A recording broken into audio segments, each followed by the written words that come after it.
Olá pessoal, dando seguimento à nossa aula, eu vou mostrar aqui para vocês alguns tipos de reações, né, de que a gente estudou na aula anterior, tá? À medida que queimamos uma fita de magnésio, começamos uma reação entre o magnésio e o oxigênio presente no ar, produzindo óxido de magnésio. A equação dessa reação é interpretada da seguinte forma: magnésio reage com o oxigênio, produzindo óxido de magnésio. Quando a glicose é aquecida, obtém-se um pó preto formado por carbono e água acumulados nas laterais do tubo de ensaio. O percurso desta reação é mostrado pela seguinte equação: glicose reage formando carbono e água. Pelo aquecimento de uma mistura de ferro e enxofre, há a produção de uma nova substância chamada sulfeto de ferro 2. Essa reação é representada pela equação: ferro reage com enxofre, produzindo sulfeto de ferro 2. Então tem também uma animação aqui de como a gente pode balancear as equações químicas e a gente vai fazer alguns exercícios de balanceamento, tá? Vamos escrever a equação da combustão de magnésio com oxigênio. A reação produz óxido de magnésio com a fórmula MgO. Como no caso de equações matemáticas, o lado esquerdo de uma equação química deve ser igual ao seu lado direito. Isso significa que o número de átomos de cada tipo deve ser igual nos dois lados da reação. Neste caso, o número de átomos de magnésio é o mesmo nos dois lados da equação, mas o número de átomos de oxigênio é diferente. Há 2 átomos de oxigênio do lado esquerdo, mas apenas um no lado direito. Para corrigir isso, escreva o número 2 antes da fórmula de óxido de magnésio. Agora, o número de átomos de oxigênio é o mesmo nos dois lados da equação. No entanto, acabamos dobrando o número de átomos de magnésio no lado direito. Agora são 2. Para equilibrar os átomos de magnésio na equação, precisamos ter outro átomo de magnésio no lado esquerdo. Então colocamos o número 2 antes do símbolo de magnésio. Agora nossa equação está corretamente balanceada, pois o número de átomos de oxigênio e magnésio é o mesmo nos dois lados da equação. Seguindo aqui com algumas animações, né? Vamos ver essa animação aqui sobre a reação de decomposição. Se aquecermos o óxido de mercúrio 2, obteremos oxigênio e mercúrio. Se aquecermos o nitrato de chumbo, formaremos 3 produtos: óxido de chumbo, dióxido de nitrogênio e oxigênio. Os produtos obtidos aquecendo o peróxido de hidrogênio, cuja solução é usada para desinfetar cortes, são água e oxigênio. Dessa vez, em cada reação, há a formação de mais de um produto a partir de um único reagente. Reações que envolvem a formação de 2 ou mais produtos a partir de um único reagente são chamadas de reações de decomposição. Os produtos da decomposição do óxido de mercúrio 2 são o mercúrio e o oxigênio. O nitrato de chumbo é decomposto em óxido de chumbo, dióxido de nitrogênio e oxigênio. Já o peróxido de hidrogênio gera oxigênio e água. Aqui também, né, pessoal, tem essa animação aqui que fala sobre a engenharia de energia. Eu costumo comentar até com vocês que talvez um dos cursos mais promissores que existem é os cursos voltados à questão da energia, justamente por causa dessa finitude, né?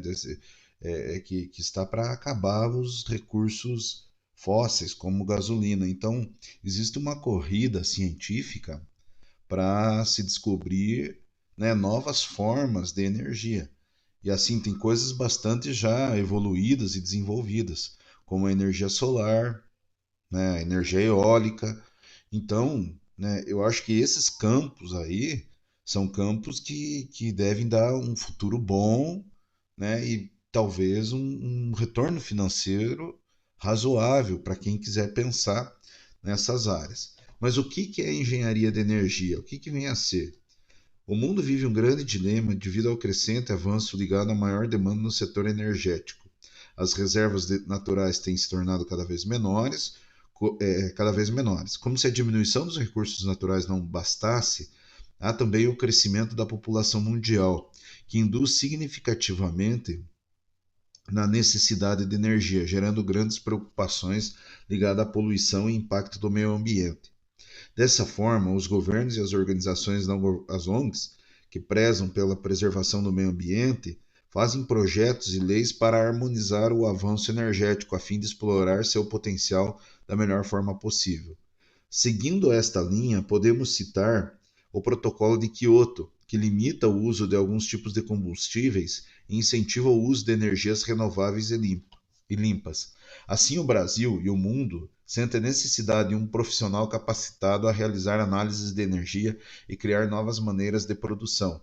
A partir deste contexto e dilema, surge o curso Engenharia de Energia, focado em buscar a capacitação profissional, aliado à geração de energia e à preocupação com o meio ambiente. O engenheiro de energia trabalha em diversos aspectos ligados à energia, desde a sua obtenção até mesmo nas formas de aplicação. Nesse contexto, o engenheiro atua com o planejamento, desenvolvimento e análise de diversos projetos. É interessante citar também o processo de geração, transmissão e distribuição de energia, sendo ela renovável ou não. Há diversas preocupações mundiais ligadas à utilização de energias provenientes de fontes renováveis na atualidade, sempre pensando na melhor forma de uso no presente para poder garantir o futuro sustentável do planeta. Daí segue o texto, né, pessoal? Ele vai falar: o profissional de energia ligado à área pública pesquisa e esquematiza estratégias para o setor energético. Assim, há também a preocupação de melhor forma de utilização dos recursos no setor, o que necessita de análise das diversas regiões do país, a fim de garantir os recursos da melhor forma possível. O profissional da engenharia de energia, além disso, coordena programas que buscam definir o uso sustentável e otimizado da energia a fim de reduzir também o desperdício. Daí tem aqui mercado de trabalho em engenharia de energia, que ele vai falar que pode atuar em diversos setores, né, empresas de pequeno, médio, grande. É comum também sua atuação em consultorias, projetos de geração, transmissão e distribuição de energia. Também é capacitado a projetar equipamentos e sistemas de conversão. É possível destacar como um dos principais papéis do profissional como dedicar a buscas alternativas energéticas e do planejamento visando o bom desenvolvimento econômico. O profissional deve estar sempre atento ao impacto com o meio ambiente, evitando que este sofra com os processos energéticos, principalmente que não haja danos ao ecossistema. É sempre interessante que a energia seja renovável, limpa e que haja impacto positivo na vida da população que a utiliza. Então tá aí, um texto sobre engenharia de energia para quem já está procurando aí por alguma profissão, né? E é um curso extremamente novo. Eu acredito que seja, né, claro, é apenas uma crença minha, a gente não prevê futuro, mas eu acredito que seja um curso aí que deva ter um retorno aí mais para o futuro, tá? Pessoal, vocês já pensaram na questão?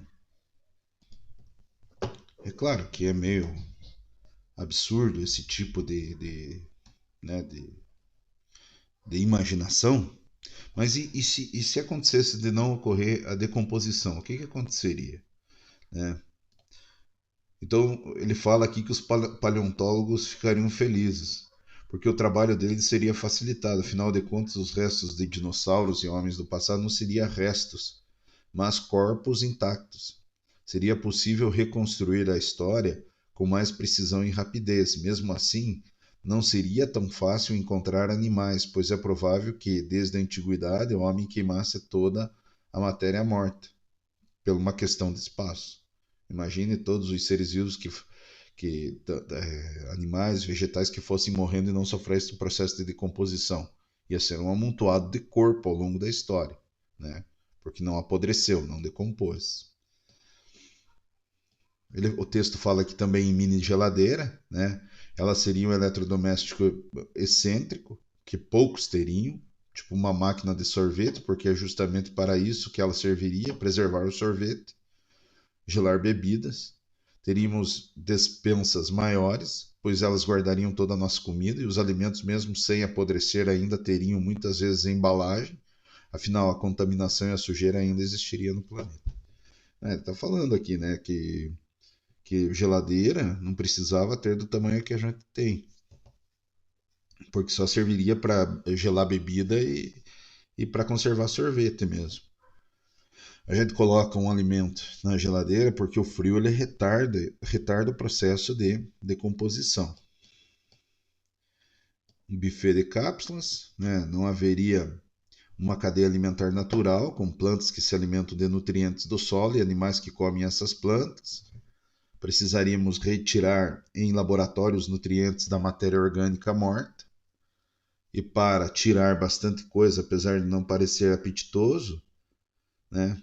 E dá para retirar bastante coisa, apesar de não parecer apetitoso. Só do sangue, por exemplo, poderíamos retirar açúcares, ferros e sódio, entre outros. E daí ele fala também sobre Angra 9 aqui. Não haveria gasolina, porque a gasolina é por um processo de decomposição que surge. E com o planeta mais pobre em nutrientes, não ocuparíamos espaço para produzir etanol, que é feito da cana ao milho. Então exploraríamos mais o urânio, que hoje já abastece submarinos. Como o Brasil tem a 7ª maior reserva do mundo, a energia nuclear seria algo comum aqui. Então tá aí um texto aí sobre esse assunto, né? Sobre o que aconteceria se não ocorresse decomposição. Alguns pontos, né? Só que é óbvio, né, pessoal? É uma imaginação muito viajada mesmo de uma situação. Por fim aqui, pessoal, vamos ver o que seriam as reações de deslocamento. Se adicionarmos um pedaço de magnésio a ácido clorídrico diluído, podemos observar um borbulhar violento e o desaparecimento gradual do magnésio. O magnésio reage com o ácido clorídrico, formando hidrogênio e cloreto de magnésio. Se olharmos atentamente a equação dessa reação, podemos ver que um átomo de magnésio substitui 2 átomos de hidrogênio que foram anexados ao cloro. Os átomos são trocados entre os reagentes, o que resulta na formação de novos produtos. Esse tipo de reação é chamada de reação de deslocamento.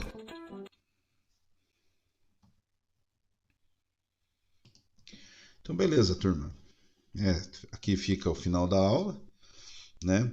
E a próxima aula aí a gente vai fazer alguns exercícios, praticar algumas atividades aí, alguns exercícios, beleza? Um grande abraço a todos.